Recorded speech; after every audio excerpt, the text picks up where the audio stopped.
Amigos, amigas, bienvenidos, bienvenidas a Cuestión de Enfoques. Soy Miguel Cáliz Martínez, estamos en ICN, una nueva conciencia. Nuevamente con ustedes para conversar los temas que hacen portadas y titulares y que usted sigue en redes sociales y noticiarios tradicionales y virtuales, digitales, como ICN.digital y nuestros noticiarios en la mañana, mediodía y el estelar en la noche. Los últimos días hemos estado atentos a una situación noticiosa que para nosotros es una noticia, pero para un país es una realidad diaria, angustiante, que los tiene en incertidumbre. El fin de semana fueron las elecciones en Venezuela y sobre las elecciones de Venezuela hemos tenido distintos puntos de vista, perspectivas, opiniones, enfoques. Hoy vamos a contar con el enfoque de una especialista en comunicación estratégica, nuestra buena amiga Albertina Navas, que nos acompaña desde Bogotá. Ella es ecuatoriana, amiga de este espacio, mentora de este servidor. Contento de tenerte de vuelta en Cuestión de Enfoques. Albertina, saludos. Miguel, ¿qué tal? Buena tarde, un gusto siempre acompañarte a ti y conectar con tu audiencia. Muchos saludos desde Sudamérica. Bueno, vamos a hablar de Venezuela. Yo considero en muchos sentidos estas elecciones de Venezuela como un evento parteaguas por varias características que ocurrieron en cuanto a la comunicación en redes sociales, la comunicación virtual, la comunicación política, no solo porque el mundo se partió en tres. Ayer tuvimos a Janina Welp diciendo por qué no en dos, por qué en tres. Los que se radicalizan en favor de una u otra postura y la gran mayoría que estamos solamente pidiendo que se cuenten las actas, que haya un poco de cordura y que tampoco hemos estado exentos de este fenómeno de desinformación que ocurrió alrededor de las elecciones. Albertina, me atrevo a decir por las características de este proceso que hemos visto algo inédito. No porque no haya intercambio de opiniones, no porque no haya radicalismos en las redes, no porque no haya desinformación, bulos, fake news, como se quieran llamar, sino por la calidad de los intervinientes. Es decir, nunca habíamos visto algunos actores, lo vamos a dejar para que tú lo comentes, que participaron en esta elección y tampoco, y yo lo puedo decir abiertamente, un rol tan activo de muchos opinadores y muchos participantes en este debate repartiendo información que con 2 clics era verificable que era falsa, pero que deja la pregunta en el aire si se hizo a conciencia y se hizo a propósito. Saludos. Claro que sí, Miguel. Pues fíjate, el caso de Venezuela no es, creo yo, el primero, pero quizás el más evidente en una gran dimensión, a gran escala, de que los procesos electorales en muchas partes del mundo, y lo vemos de forma evidente en América Latina, han dejado de ser una evaluación entre distintos planes de gobierno, de trabajo, de propuestas, y se han convertido en una segunda espacio de batalla que es de información contra información. No solamente están peleando o disputando 2 candidatos o más de 2 candidatos por una posición, sino que se está disputando en la colocación de una narrativa. Entonces, ¿cuál es el problema? El problema es que muchas personas, incluidas personas bien formadas, no necesariamente están buscando hechos que validen el escenario o que validen una verdad. Están buscando opiniones que validen sus posiciones. Entonces, mientras sigamos comunicando desde la posición, desde la versión, desde el ángulo y no desde el hecho, esto va a seguir pasando de forma incremental y lo vamos a seguir viendo de manera más evidente y en personajes cada vez más públicos. Entonces, nuevamente, las elecciones se han convertido en un campo de batalla de quién posiciona una narrativa más allá de quién tiene la mejor propuesta de trabajo. Bueno, y eso es interesante porque todas las personas tienen acceso ahora a estos aparatitos y si están conectados en redes sociales, pues tienen la oportunidad de hacerlo a título personal, pero no siempre la gente da la cara, da el rostro cuando difunde información.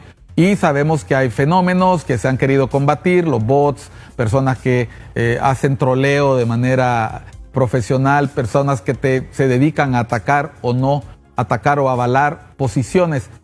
me llamó muchísimo la atención que es la primera vez que yo veo activamente al dueño de una red social participar activamente de esta disyuntiva que se dio el domingo. No solo apoyando a una de las partes, porque abiertamente se posicionó a favor de la oposición en Venezuela, sino que lo más reciente es que se han retado a un duelo, ¿no? con el señor Maduro, alusiones personales, insultos personales que lo único que hacen es volver más popular la red y viralizar estos contenidos, pero que nos dicen, nos anticipan algunos riesgos que puede haber en el uso de estos espacios virtuales. ¿Te imaginabas a Elon Musk entrando en un palique con el presidente Maduro? Bueno, no, de Elon Musk se podría esperar muchas cosas y creo que está mucho por venir también. Y el gran riesgo que veo yo detrás de esto es que seguramente los dueños de plataformas siempre tuvieron una posición política e incluso probablemente hayan apoyado financieramente ciertas campañas. Sin embargo, había más cuidado de las formas, es decir, no lo hacían público y se manejaba un lobby un poco más interno. Ahora, ¿por qué Elon Musk es tan evidente y tan público en visibilizar su posición política? Lo que realmente a mí me preocupa de eso es que va a tener incidencia en la forma en que se gestiona la herramienta. Es decir, para quienes hemos seguido procesos de desinformación desde hace muchos años, un cambio evidente desde que pasó de Twitter a X fue las políticas de privacidad. Entonces se pasó de un escenario en que uno todavía tenía la posibilidad de denunciar un tweet lleno de odio, insultante, descalificador, sin evidencia, en fin, y tenía altas probabilidades de que Twitter hiciera un filtro mínimo y o ocultara esa publicación o llegara incluso a bloquear una cuenta. Ahora es prácticamente imposible que X te acepte una denuncia por más de que la publicación sea evidentemente falsa, falseada, insultante o descalificadora. Entonces, para mí, lo más grave de que Elon Musk se evidentemente muestre su afiliación política es que su posición está derivando en la forma en que se desarrolla, se gestiona y se plantea una herramienta que evidentemente ha dejado ya de ser neutra. Y ha dejado de ser neutra como neutras fueron las opiniones. Quiero mostrarte la imagen de la encuesta que todos conocimos, circuló en el transcurso del día de la jornada electoral, esa primera encuesta en la que se afirmaba una encuesta de boca de urna en la que se mostraban números bastante favorables para el gobierno del presidente Maduro, que iban a contrapelo de lo que se había estado escuchando días antes de las elecciones. Aquí lo interesante fue no la diferencia. Vamos a ver, uno podía esperar que personas afines o allegadas al gobierno se alegraran con este resultado. Lo interesante de todo esto, que es una hermosa gráfica, está muy bien hecha, era esa empresa que se menciona ahí abajo. Y podemos decir el nombre sin ningún miedo porque no le estamos haciendo pauta a nada conocido y existente, porque esta empresa, Lewis & Thompson Analytics Data, cuando uno buscaba el sitio de esta empresa y buscaba la información, por ejemplo, del handle de la cuenta de X, tenemos por ahí la foto de la cuenta. Lo primero que uno notaba, y eso lo aprendimos hace mucho tiempo, incluso en la formación que recibimos con ustedes, Albertina, es que a veces basta un poquito de proactividad para identificar si la información es poco confiable. No vamos a decir falsa, vamos a decir poco confiable. Y efectivamente se miraba cuando uno entraba al lugar de esta empresa, y por ahí tenemos la foto, producción, donde lo tenemos remarcado de manera tosca. Lo quiero mostrar así porque eso es lo que usted en su casa puede hacer cuando duda de una información. Vaya a la cuenta, vea la información, mire la página web y aparecen dos venerables figuras, dos ancianos ahí y lo primero que uno notaba, y te lo estoy mostrando ahí en pantalla, es que la cuenta de esa reputada empresa se había unido a X en julio de 2024. Quienes le dieron clic ahí vieron que se había unido el 15 de julio, o sea, días antes, y solo tenía 142 seguidores. Es decir, una empresa que tiene 25 años de experiencia, que está ubicado, bueno, ya no te digo la dirección ni siquiera es una dirección de un lugar, hay gente que fue más lejos a buscar la dirección, y esto evidentemente te decía que era de dudosa credibilidad. Sin embargo, vimos a intelectuales, a políticos, miembros de la clase política hondureña, reenviando esta encuesta como que fuera palabra santa. ¿A ti te llegó también? Seguro. Claro que sí, igual que muchas otras con resultados absolutamente opuestos. Sí, y aquí lo interesante es, y hay otras que se reenviaron, producción, muestren la otra, hay otra con resultados más o menos similares de otra empresa también inexistente. Se mide, bonito, muy ingenioso el nombre, se mide con números parecidos a la otra, ¿verdad? Un corte 2 horas después, y tenemos la otra, ¿verdad? Que también apareció en un posteo en la que se daba una diferencia parecida entre los candidatos. Esto es común en las campañas electorales, lo hemos visto, ¿verdad? Sin embargo, en esta ocasión lo que llama la atención es que esto se cae cuando tú tienes los resultados. Los resultados, el conteo final es la encuesta definitiva. Esta es la de Hinterlaces, esa era. La envió una empresa que se llama Polianalítica, ¿verdad? Y también corte al mediodía, 54.57 y 42. Esta ya se va pareciendo un poquito a la que finalmente se presenta como resultado oficial. Interesante ese hashtag abajo con error de ortografía, presidenciales, ¿no? 2024. Entonces, desde ahí ya uno se preocupa, ¿no? Porque está hecha así a las carreras. Estos son ejercicios burdos, Albertina, son ejercicios burdos de desinformación. Luego lo que vimos fue muy diferente. Estamos hablando de un proceso que no termina con data creíble. Vamos a hablar sobre esto al volver con la especialista Albertina Navas. Ella es especialista en comunicación estratégica. Estamos hablando sobre fake news y valores democráticos, las lecciones que nos dejan las elecciones de Venezuela y qué podemos aprender para el futuro en nuestro propio país y en otras elecciones. Ya volvemos.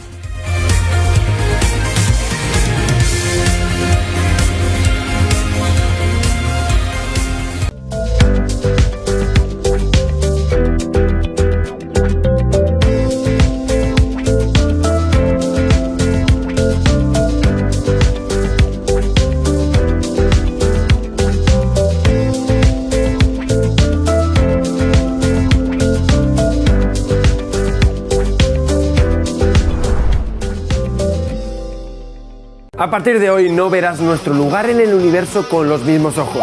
Números. Hay números primos, números felices, números amigos, números perfectos y números subnormales. Ciencia. Estudiando supernovas en galaxias lejanas. Datos curiosos. Animales que te salvan la vida y no lo sabes. Teorías. El latido de una mariposa. El Big Bang, la formación de las galaxias. Todo lo que necesitas saber solo por ICN, una nueva conciencia.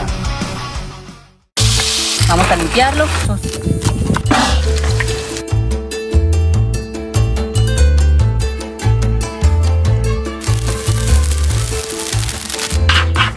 Aquí la vaporera en trozos. Riquísimo. A probar. Y al sartén. Recordemos que la comida se hizo para disfrutarse y la receta para compartir.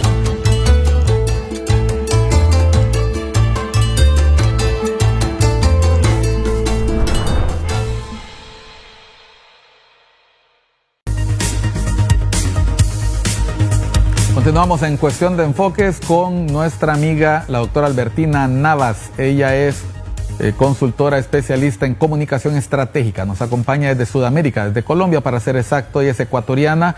Hablábamos sobre cómo las fake news han invadido prácticamente este espacio de comunicación en redes sociales y que uno tiene que ser muy cuidadoso porque si bien es cierto la libertad de acceso a información, la libertad de expresión nos permite recibir, enviar información de distinta índole. Tenemos que ser muy cuidadosos porque podemos convertirnos en cajas de resonancia de mensajes que afectan la democracia de un país, que no transmiten precisamente valores democráticos.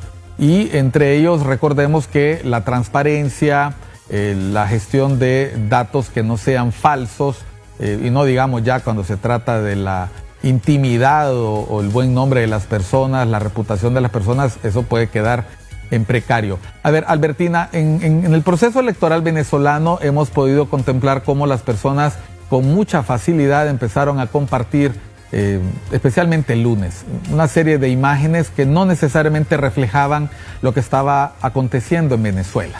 Esto normalmente circula en grupos cerrados. Las personas que están de un bando circulan entre ellos información que satisface su deseo de información, potencia su discurso, justifica o explica lo que están haciendo, y mientras el otro grupo o los demás grupos hacen exactamente lo mismo. ¿Cómo se llama este fenómeno y por qué a nosotros normalmente nos llega más información de este tipo en la medida que seguimos enviando y replicando y entrando y compartiendo información de ciertas cuentas? Claro que sí. Bueno, por eso justamente hay que estar conscientes que los algoritmos de las redes sociales son algoritmos de afinidad. ¿Qué significa eso? Que nos van a mostrar de forma predominante aquello que publican los 25 contactos con los que tenemos más interacciones. Entonces, si yo comparto estas encuestas o si yo empiezo a consumir exclusivamente estas encuestas, me va a empezar a sugerir la plataforma más contenido relacionado, que muy probablemente serían otras encuestas alteradas, si es que eso fue lo que originalmente vi. Ahora, ¿qué es lo grave? Lo grave es un proceso de relativización de la realidad que se genera a partir de esta desinformación. ¿Por qué? Porque si uno apelara a qué, bueno, han circulado muchas encuestas manipuladas, falseadas, malintencionadas. Sin embargo, el momento en que tengamos el dato real, todo el mundo va a retomar la posición y va a decir y va a aceptar la realidad. No. ¿Cuál es el propósito verdadero de que se circulen estas informaciones manipuladas, pese a que después se va a saber el dato correcto? Es lograr que sembrar la duda en las personas, de manera que cuando salgan los resultados reales o la evidencia de cuál es el resultado real, las personas lo duden y digan, no creo que sea cierto, porque yo vi tantas encuestas que decían otra cosa que no me suena bien, no les creo que no es así. O creo que van a decir que ganó este, pero en el fondo no es así. Ese es el objetivo real. Relativizar los hechos a partir de un aparente cúmulo de evidencias en sentido contrario. Ahora, en el caso de una elección, la evidencia finalmente son los resultados oficiales. Y en un sistema electoral como el venezolano, se sabe que es electrónico, pero emite un documento de respaldo. En todo caso, lo lógico sería tener acceso a los documentos de respaldo, pero es precisamente de lo que se quejan los opositores, que no han contado, y lo que no ha sido todavía, por lo menos, a menos que yo esté viendo la red equivocada, yo todavía no he visto resultados oficiales. Solamente el dicho de una persona que dice que en un centro X se totalizaron datos y que esos datos tienen este tamaño y este valor. Mientras tanto, la oposición ha sido mucho más rápida en decir, yo tengo estos datos, tengo esta información, tengo este portal y aquí están las actas. ¿Hasta qué punto quienes están en cada una de estas dos posturas le cree al otro, si solamente está viendo la información de sus 25 contactos, que usualmente serán personas que comparten el mismo punto de vista? Por eso te digo, todo se vuelve relativo y ya no hay esa suerte de fuente confiable final de la cual vamos a decir, ok, esta es la fuente y este es el dato que zanja esta discusión. Ya no, ni siquiera el dato oficial. Es más, si tú haces un recuento de las últimas elecciones en América Latina, yo ya perdí el año en que hablamos de fraude. Yo no recuerdo una sola elección en América Latina en los últimos años en que no haya hablado de fraude una de las partes. Y entonces, aunque finalmente se publiquen unos resultados oficiales o aunque finalmente una persona incluso sea posesionada como autoridad, siempre ha quedado la sombra de la duda. E incluso años después la gente te dice, fulano o mengana o sutano porque se hizo fraude. Entonces realmente el tema de fraude no es que surge en el caso de Venezuela con fuerza, hay siempre. Y como te digo, el problema de esto no es que se hable de fraude, es que cualquiera sea el dato oficial, incluso con evidencia, va a quedar una sombra de duda. Bueno, me llama la atención los últimos procesos electorales. Hablemos de los dos grandotes, México y Argentina, que finalmente dejaron como ganadora respectivamente a Claudia Sheinbaum y a Javier Milei. Nosotros vimos cómo el candidato perdedor en Argentina acepta la derrota incluso antes de que se den a conocer los resultados oficiales. O sea, así de robusto es el sistema electoral. Y la actitud, yo la puedo llamar democrática del perdedor en este caso. Y en el caso de México, si bien es cierto, existieron algunos reclamos por parte de la oposición, la derrota fue tan apabullante que finalmente lo que se pedía era que se respetaran los resultados de Congreso, de Senado, de diputados, pero nadie puso en duda la victoria de Claudia Sheinbaum. O sea, fue tan abrumadora la diferencia que luego los actores políticos locales se centraron más en los datos a nivel local y a nivel estadual. En este caso, que fueron dos elecciones, si lo trasladamos a la región centroamericana que tú conoces muy bien, ¿hasta qué punto la brecha informática puede colaborar o no para generar estas narrativas también? Vimos en el caso de El Salvador, nadie ha puesto en duda el gane de Nayib Bukele. Lo que sí quedó un poquito complicado ahí al final fue que él anunció unos resultados mucho antes de que el órgano electoral los legitimara y pasaron varios días hasta que finalmente se vio que sí había sido dominante, pero no en los números que el presidente se atrevió a anticipar. En el caso de Guatemala fue diferente, tuvieron un problema hasta último minuto, pero no fue un problema de cómputo, más bien era un tema político. Y problemas como en Panamá no tuvieron esa dificultad. Nosotros vamos a elecciones el próximo año. Tenemos una brecha digital de 46% de la población no tiene acceso a Internet, pero quienes tienen acceso a Internet, la gran mayoría lo acceden a través de smartphones y llegan a Facebook y llegan a redes sociales. ¿Hasta qué punto pueden impactar las redes en sociedades con brechas digitales grandes o menos, o con culturas democráticas más o menos estables, estos mensajes, esta fake news, esta desinformación? Bueno, tiene muchísimo impacto. Recordemos también qué es la desinformación. No es tan simple como un dato falso, porque ahí sí entraríamos en una lógica bastante sencilla de dato versus fuente, es o no es, y se acaba la discusión. Pero la desinformación es un proceso mucho más complejo. Es un proceso en que se usan datos verdaderos en contextos manipulados, se usan datos falsos en contextos verdaderos, o incluso se pueden posicionar datos sin contexto. Es decir, es cualquier forma de manipulación de uno de los elementos informativos para persuadir o para convencer a la opinión pública de llegar a una conclusión no válida. En esa medida, todos somos vulnerables, independientemente del acceso a la tecnología, porque no solamente se comparte por la tecnología. Además, recordemos que en los distintos países, incluidos los centroamericanos, las personas tienen acceso a dispositivos móviles. La penetración de dispositivos móviles es muy alta. Y en muchos casos las operadoras dan la oportunidad de tener acceso a ciertas redes sociales o a plataformas de mensajería como WhatsApp como parte de los planes más básicos. Entonces, la accesibilidad a estas plataformas ya no necesariamente es un capital exclusivo de las élites, sino que se ha democratizado bastante en su cobertura y acceso. Y además, esto ocurre incluso cara a cara, es decir, esta lógica del algoritmo de tus 25 contactos más recurrentes también pasa cuando vas a la tienda y hablas con la dueña de la tienda sobre el mismo tema, llegas a casa y hablas sobre el mismo tema, vas al colegio de los hijos y hablas sobre el mismo tema. es la misma lógica de los 25 contactos más recurrentes, pero en la vida real. Entonces, lo que tenemos que ser conscientes es que, ¿cuál es el siguiente paso después de ese intento de relativización? Una parte es relativizar el dato. Listo, finalmente se logra por cualquier vía establecer cuál es el dato oficial y finalmente cuál es el resultado de una elección. Cuando esto no contenta alguna de las partes, pasan a una segunda estrategia que es la descalificación personal.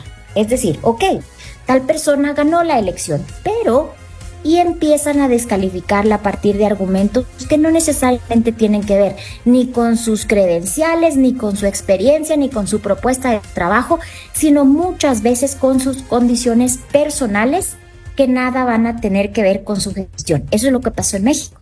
Si tú recuerdas, el dato per se era abrumador. Ok, no podíamos alegar ahí ni empate técnico ni nada, pero las descalificaciones que recibió la candidata ganadora en ese momento iban muy por la ruta personal, no necesariamente por la ruta técnica. Entonces, digamos, en estos procesos de desinformación se va a apelar a una suerte de caja de herramientas para en cualquier caso disminuir a esa persona, a esa tendencia o ese partido que aparentemente tiene una posición, en este caso ganadora o privilegiada, y tratar de sembrar dudas, disidencias, cuestionamientos, relativización de sus narrativas, etc. En el caso de Venezuela fue evidente que cuando tenía la oposición la información de que tenían un gane en su favor no reconocido, empiezan las acusaciones de que la persona está ligada a los yanquis, que es parte de una estrategia, se habla de golpe de Estado, bueno, incluso se amenaza desde los espacios de poder con una orden de captura, colaboran otros países ofreciendo asilo, y entonces uno empieza a darse cuenta que empiezan a generarse bandos. Esos bandos también tienen seguidores, y en este momento creo que si tuvieras que hacer una síntesis, en este momento, ¿cuál es la narrativa que se ha impuesto de forma dominante en redes sociales y en la opinión pública internacional? Tú eres especialista en comunicación, en el caso de Venezuela. Correcto, y esa es justo la tercera fase en la que viene en estos procesos de desinformación. Entonces, habíamos hablado de este inicio de la relativización, pasamos a esta descalificación personal y tercero es la polarización. ¿Por qué? Porque cuando hablamos de polos, los polos se vuelven grupos o una suerte de tribus a las que para pertenecer tienes que necesariamente negar la posibilidad de otra opción. No es una percepción amplia de la opinión, no es una posición abierta a las disidencias o abiertas al debate. Al contrario, se vuelven una suerte de grupos selectos donde no hay seguidores sino fans. Entonces, para tú ser aceptado, casi que tienes que demostrar lealtad, y parte de esa demostración de lealtad es descalificar totalmente la posibilidad de que la otra parte tenga algo de verdad.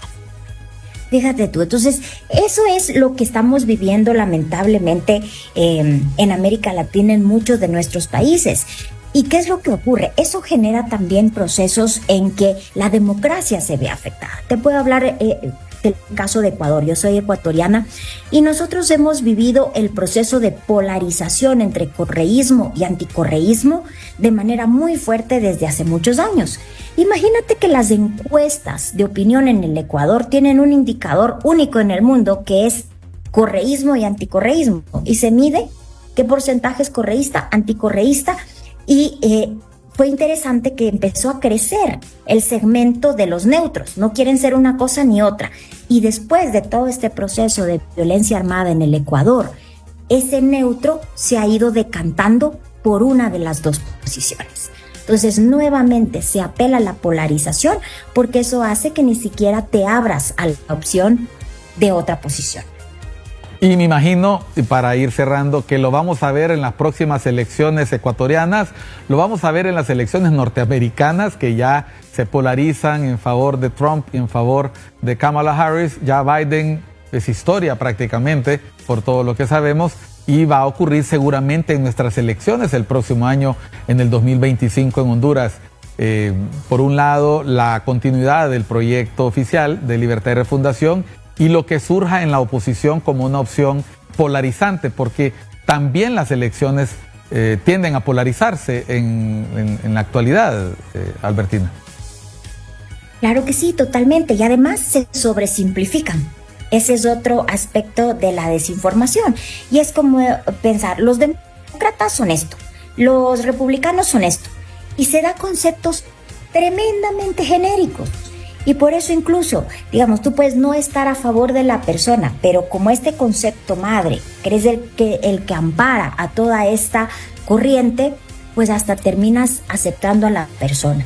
Pero son conceptos sobresimplificados de lo que en realidad esa tendencia propone.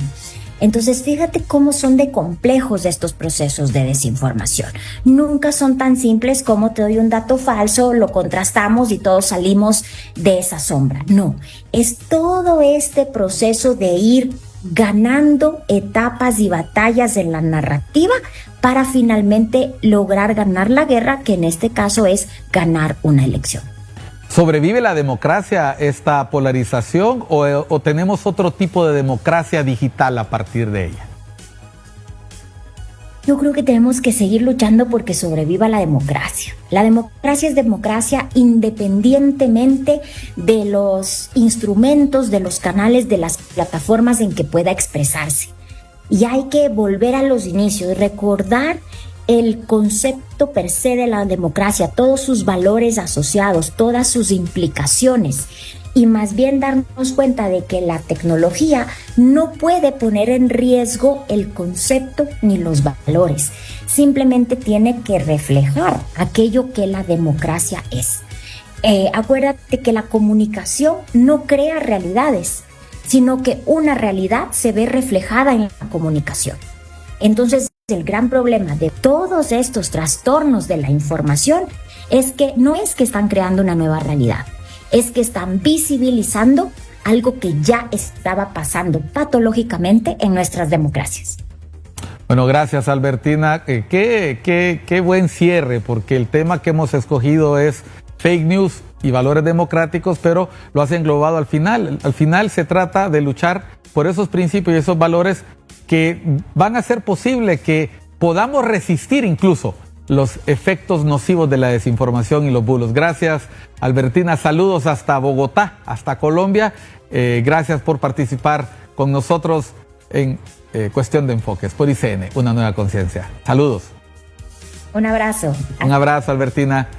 Bueno, y con ustedes, aguarde la siguiente parte del programa. Vamos a seguir hablando sobre fake news, sobre desinformación, valores democráticos, y lo vamos a hacer con un especialista local para hablar sobre lo que ha mencionado nuestra especialista Albertina Navas, pero aplicado a la realidad catracha, a la realidad hondureña. Cómo estamos expuestos a la desinformación y a los fake news en el país, qué impacto tiene en nuestra convivencia. Seguimos en Cuestión de Enfoques, después de unos mensajes.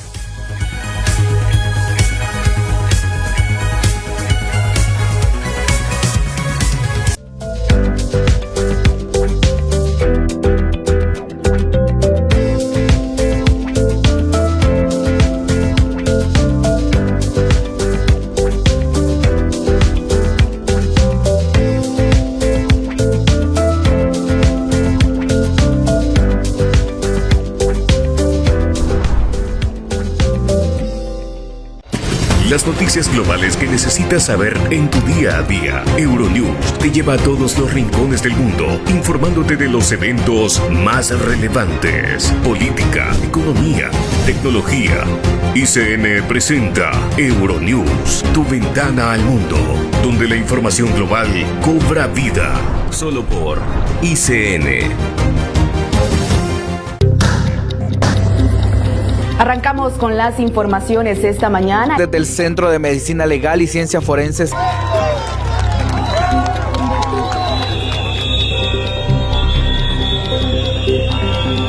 Estamos indignados.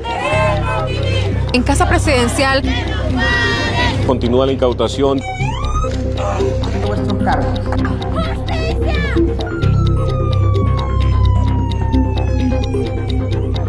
Para ICN Noticias les informó Ana Murillo. Franklin Rápalo. Gabriel Ortiz.